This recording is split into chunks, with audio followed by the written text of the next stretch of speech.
देख सकते हैं मेलोडी ये ओरिजिनल है जो ब्लैक है पूरा, और ये मेलोडी डुप्लीकेट है।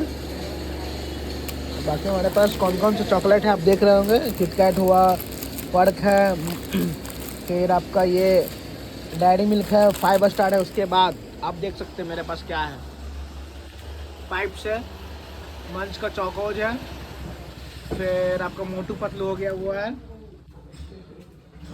फिर आपका ये पनीर पालक पनीर है, फिर कुरकुरे है, फिर टेढ़े मेढ़े, फिर कुरकुरे, फिर चिप्स। उसके बाद हम लोग आते हैं यश अंकल के पास। ये जो अंकल है ना हमारे यश अंकल हैं, तो आप अंकल से मिलिए और गुन गाइए। बाकी आप बस मसाला वाला देख लीजिए, और ठंडा का सबसे स्पेशल मसाला चिकन मसाला, और सुबह का सबसे तंदुरुस्ती अग्नि टी, और उसके बाद ताज़ा मसाला। Thank you.